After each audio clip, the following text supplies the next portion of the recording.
بیٹھ گیا تو گھر تم لوگوں کا ہی ہے, اس میں درید انکل کی یادیں ہیں, ہم ایسے اسے کھو نہیں سکتے. اس نے اپنے تئیں اسے سمجھانے کی کوشش کی تھی. اچھا ٹھیک ہے مگر پیٹرمن جلدی آنا, اس نے دل پر پتھر رکھ کر اس کے ساتھ ایگری کیا تھا. تم ٹھیک ہو؟ علیحا نے موبائل کو زارا کو دیا تھا. اب سبحان اس سے پوچھ رہا تھا. وہ ٹھیک ہے, کچھ ہوا تو نہیں اسے؟ زارا کو اب کب اپنی فکر تھی, اسے تو بس ارحان کے بارے میں ہی پوچھنا تھا. پتہ نہیں, ابھی تک تو کوئی ہنگامہ نہیں ہوا, سب بہت خاموش ہیں. شاید وہ گھر تک نہیں پہنچا یا پھر اس کا کسی سے کانٹیکٹ نہیں ہوا. سبحان نے عام لہجے میں کہا تھا. ماہر سے پوچھا وہ اسے کہاں چھوڑ کر آیا تھا؟ اسے زبان کی جواب سے تسلی نہیں ہوئی تھی. ہاں ماہر کہہ رہا تھا وہاں سے 50 کلومیٹر دور چھوڑ کر آیا ہوں. سبحان نے پھر عام سے لہجے میں جواب دیا تھا. زیادہ سنسان تو نہیں تھی جگہ؟ اس نے اگلا سوال کیا تھا. نہیں, یہ میں نے نہیں پوچھا اتنی ڈیٹیل سے. سبحان اب بیزار ہوا تھا. دیکھو سبحان, اسے زیادہ تکلیف نہیں ہونی چاہیے, وہ پھولوں کی طرح پلا ہوگا. کانٹا چبھنا بھی اس کی ذات پر بہت بڑی تکلیف کی طرح گزارا ہوگا. وہ ظلم کرنا جانتا ہے, ظلم سہنا نہیں. وہ اوپر سے سخت ہے اور دل کا نرم, اسے اس کی برداشت سے زیادہ نہ آزمانا. اس نے بھرائی آواز میں کہا. زارا مجھے ان سب باتوں سے غرض نہیں, میری طرف سے وہ it's none of my business. تم سیو ہو, دیٹس دا پوائنٹ. جو کچھ پیچھے چھوڑ کر آئی ہو اس کو بھولنے کی کوشش کرو. ہماری زندگیوں میں کوئی اذہان حیات ملک نہیں تھا, یہ بات یاد رکھنا. اس نے بیزار لہجے میں سے سمجھانے کی کوشش کی اور فون بند کر دیا. وہ سو کر اٹھی تو اپنے ارد گرد نظر دوڑائی. بیڈ بھی خالی تھا. اسے یاد تھا وہ ارحان کی باہوں میں سوئی تھی, مگر اب کہیں نہیں تھا. ڈریگن ادھر ہی کہیں چھپ کر بیٹھا ہوگا میری جان جلانے کے لیے, اس نے زیر لب کہا تھا. پھر اٹھ کر واش روم کی طرف پڑی تھی, وہ بھی خالی تھا. کہاں گیا یہ ارحان؟ کہیں زارا اور علیحا؟ اس نے کسی ڈر کے تحت جلدی سے بیڈ پر بیٹھ کر موبائل ہاتھ میں پکڑ کر اسے مائدہ کی کال آئی تھی. ہیلو مائدہ, سب ٹھیک ہے نا؟ مائدہ کے بولنے سے پہلے ہی وہ بول اٹھی. عمل میری بات غور سے سنو. زارا اور علیحا اس ٹائم مانچسٹر ہیں اور سبحان بھی شام تک اپنے آفس کی طرف سے ملی گئی BBC نیوز کی آفر کے ذریعے پہنچ جائے گا. تم پریشان مت ہونا, اور اگر کوئی بھی تم سے پوچھے تو تم الٹا پڑ جانا, کہنا کہ وہ اذہان کے ساتھ تھی تو اب کہاں ہے, اور یہی کہنا کہ تمہیں کچھ پتہ نہیں. اب تم سے یہ معاملہ ٹھنڈا ہونے کے بعد ہی بات کروں گی. مائدہ نے ایک سانس میں سے جلدی جلدی سب کہا تھا. یہ تم لوگ کرتے کیا پھر رہے ہو, مجھے پوری بات تو بتاؤ. اس کے پلے کچھ نہیں پڑا. پاس کون ہے تمہارے؟ اس نے رازداری سے پوچھا. کوئی بھی نہیں ہے, ارحان بھی پتہ نہیں کہاں چلا گیا ہے, اکیلی ہوں کمرے میں اس وقت. اس نے مائدہ کو بتایا. اوکے اب سنو. پھر مائدہ نے ساری پلاننگ, زارا اذہان کا درگاہ جانا اور پھر وہاں سے اذہان کا اغوا ہونا سب بتایا تھا, اور پھر ماہر کا اسے کسی ویران جگہ چھوڑنا اور علیحا اور زارا کا ہیلی کے ذریعے مانچسٹر خیر و عافیت سے پہنچنا, سب کچھ. کیا واقعی اتنا سب کچھ ہو گیا اور مجھے خبر ہی نہیں؟ وہ حیران ہوئی تھی. ہاں اب شکر کرو وہ سیف ہیں, اور تم بھی اپنا خیال رکھنا. زارا اور علیحا سے کسی بھی صورت کوئی کانٹیکٹ نہ کرنا, ورنہ ان کو معلوم ہو جائے گا کہ وہ کہاں ہیں. مائدہ نے اسے پھر سے سمجھایا تھا. اوکے میں خیال رکھوں گی, میری فکر مت کرنا. تم اور زارا اور علیحا سے پلیز رابطے میں رہنا. اس نے مائدہ کو کہتے کال ڈسکنیکٹ کی تھی. اف اذان حیات ملک, تمہاری اور تمہارے بھائی کی حالت دیکھنے والی ہوگی. مزہ آنے والا ہے بہت. جس طرح تم نے ہم تینوں بہنوں کو تڑپایا ہے نا, بے بس کیا ہے, ویسے ہی تم بھی اب بے بس ہوگی اور تڑپو گے. عمل نے خوش ہوتے دل میں کہا تھا. اور ارحان کبیر ملک, تم سے تو بہت جلد میں پیچھے چھڑا لوں گی. عمل درست سنان ماجد کی تھی اور ہمیشہ رہے گی, کہتے وہ واش روم کی طرف بڑھی تھی. اب اسے صرف اور صرف ارحان اور اذہان کی واپسی کا شدت سے انتظار تھا. وہ پریزنٹیشن جمع کروا کر یونیورسٹی کا گیٹ پار کر رہی تھی. کل سے اسے بالکل ٹائم نہیں ملا تھا کہ وہ موبائل ہی دیکھ لے. پہلے ڈیلٹن کے ساتھ وہ سب کچھ ڈسکس کرنے لگی تھی, پھر باتیں کرتے پتہ ہی نہیں چلا. کافی لیٹ نائٹ ہو گیا. صبح پریزنٹیشن جمع کروانے کی لاسٹ ڈیٹ تھی, تو پھر پریزنٹیشن بنانے لگی اور پھر لیٹ سوئی. اور صبح اٹھتے ہی بس بھاگم بھاگ یونیورسٹی آ گئی پریزنٹیشن جمع کروانے. اب تمہاری کلائی کیسی ہے؟ اس بار جمنائی کی بجائے ایبک آیا تھا اس کے سامنے. تم سے مطلب؟ اس کا دل کیا کاش وہ ٹریکولا ہوتی اور اس کے خبیث انسان کے جسم کا سارا خون پی جاتی, مگر نہیں, اس کا خون تو ٹریکولا بھی نہیں پسند کرے گا. اس نے کراہت سے سوچا. تمہیں لگتا ہے ابھی بھی تمہیں عقل نہیں آئی؟ اس نے افسوس کرتے کہا تھا. دیکھو ایبک, میرے منہ مت لگو, تم سب کو تمہارے حال پر چھوڑتی ہوں, جو کرنا ہے کرو, میری جان چھوڑو. اس نے اس کے آگے آ کر باقاعدہ ہاتھ جوڑے تھے. اوہ, تو تم اپنے دوست کو مرنے دو گی؟ اس نے گہری نظروں سے اسے کھوجتے ہوئے کہا تھا, جیسے اسے باتوں پر یقین نہ ہو. ہاں بھائی, مرنے دوں گی اپنی دوست کو. کون سی دوست؟ وہ جس نے مجھ پر نہیں اعتبار کیا, وہ دوست جس کے لیے کچھ بھی نہیں ہوں میں. میری دوستی کچھ بھی نہیں ہے, تو اب وہ جیے یا مرے مجھے فرق نہیں پڑتا. اگر اس سب کا خود حصہ بن رہی ہو تو میں کیا کروں؟ کہتے وہ موبائل آن کرتے آگے بڑھی تھی. تم اتنی سیدھی نہیں ہو جتنے بننے کی کوشش کر رہی ہو. اس سے پہلے کہ وہ اذہان کی طرف سے آئے میسج کو کھولتی, اس نے اس کے ہاتھ سے موبائل پکڑ کر کھینچا تھا. کیا تکلیف ہے؟ ہٹ گئی ہوں تمہارے اور بینس کے راستے سے. اب کیا مسئلہ ہے؟ موبائل دو میرا, اور شکل گم کرو اپنی, وہ چیختے ہوئے بولی تھی. کیا تمہیں یہ چاہیے؟ اس نے اس کے سامنے موبائل لہراتے ہوئے کہا تھا اور پھر موبائل پکڑ کر پوری طاقت سے روڈ پر پھینک کے کہا تھا کہ اس کے پرزے پل میں ادھر ادھر بکھرے تھے۔ اس سے پہلے کہ وہ آگے بڑھ کر ان پرزوں کو اکٹھا کرتی، یونی بس ان پرزوں کے اوپر سے چڑھتی اس کے موبائل کی رہی صحیح ہونے کی بھی امید توڑ چکی تھی۔ ایبا کا اس کی حالت دیکھ کر بہت زور سے کہکا لگایا تھا اور وہ گونجا تھا پورے فضا میں۔ نشر نے 1 منٹ کی دیر لگائے بغیر اپنے ہاتھ میں پکڑی کتابیں پوری شدت سے اس کے سر پہ ماری تھی اور اگلے ہی لمحے بھاگتے ہوئے وہاں سے واک آؤٹ کر گئی تھی۔ یو بلڈی بچ ایشین گرل، اس نے گھومتے سر کے ساتھ کہا تھا۔ حملہ پرزور تھا نشرہ کا اور ایبک کے 14 طبق روشن ہوئے تھے اور وہیں سر پکڑے بیٹھ گیا تھا۔ ارحان پولیس کو رشوت دے کر معاملہ دبا کر اذہان کے پاس جا رہا تھا۔ وہ آنکھیں بند کیے بینچ پر پڑا تھا، دل دماغ بس ایک ہی لفظ کا راگ الاپ رہا تھا، زہرا درید۔ آنکھیں اس کی دید کو ترس رہی تھیں، دل کسی بے لگام گھوڑے کی طرح دھڑکے جا رہا تھا۔ کبھی وہ اپنی تکلیف یاد کرتا، کبھی بے آنکھ آنسوؤں سے آنسو بہا رہا ہوتا۔ جب یہ دیکھتا اس کا حال تو بہت ہی برا ہونے لگتا دیکھنے والا بھی۔ کون ہے دشمن جس نے مجھے زہرا کو پھر سے الگ کیا؟ کہیں وہی تو نہیں جس نے اس ویران فلیٹ میں بے یارو مددگار چھوڑا تھا؟ مگر وہ کون تھا؟ میں وہاں کیسے پہنچا اس ویران قبرستان میں؟ اور اس کے بعد میں نے زہرا کو بھی وہاں دیکھا۔ جو ہوا اس نے اس کو سوچنے سے بھی انکار کیا تھا۔ وہ سب جو ہوا وہ عام انسان کے بس کی بات نہیں تھی اس کے ساتھ کرنا۔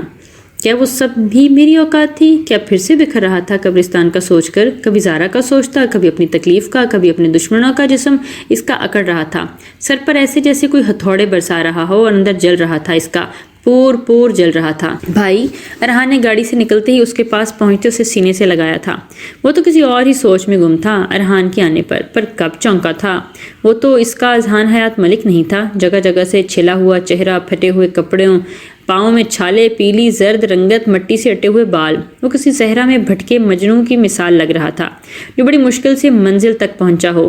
ارحان نے اس کی رگڑ لگے ہوئے ہاتھ کو پکڑ کر ہونٹوں سے لگا کر چوما تھا۔ اس کی حالت دیکھ کر اسے اندازہ ہو گیا تھا کہ وہ کس تکلیف سے گزرا ہے۔ اس نے پھر سے اسے سینے میں بھینجا تھا اور وہ ارحان کو دوسری دفعہ لمس پاتے، اپنے آس پاس اپنے شناسہ کی خوشبو پاتے ہوش میں آیا تھا۔ ارحان، وہ کوئی لے گیا میری زہرا کو؟ میں قبرستان تھا، ادھر سام تھے، حاکم بابا نے مجھے راستہ دکھایا تھا۔ زہرا رو رہی تھی، میں بھی رو رہا تھا۔ وہ سفید روح تھی، اس نے مجھے پکڑ لیا تھا۔ وہ لوگ مجھے دفن کرنے لگے تھے اور پھر زہرا کو بھی۔ میں نے زہرا کو اپنے ساتھ کھینچا، وہ لوگ پھر سے اسے لے گئے۔ وہ لڑکھڑاتے الفاظ میں کہہ رہا تھا، وہ سفید لباس والے لوگ مجھے زہرا سے دور کر دیں گے۔ مجھے زہرا کے پاس لے جاؤ۔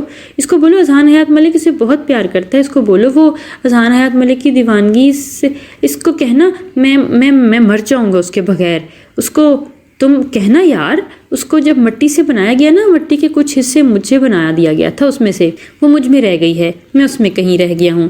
وہ ہچکیوں سے روتا پوری شدت سے ارحان کے گلے لگ کر عجیب و غریب ٹوٹے پھوٹے الفاظوں میں بول رہا تھا، سنو، چاند سے تھوڑی مٹی لانا، مٹی کے 2 بت بنانا، ایک تیرے جیسا ایک میرے جیسا، پھر ان بتوں کو توڑ دینا، مٹی کو آپس میں ملانا، پھر اس مٹی میں 2 بت بنانا، ایک تیرے جیسا ایک میرے جیسا، تاکہ تجھ میں کچھ میں رہ جاؤں اور مجھ میں کچھ تم رہ جاؤ۔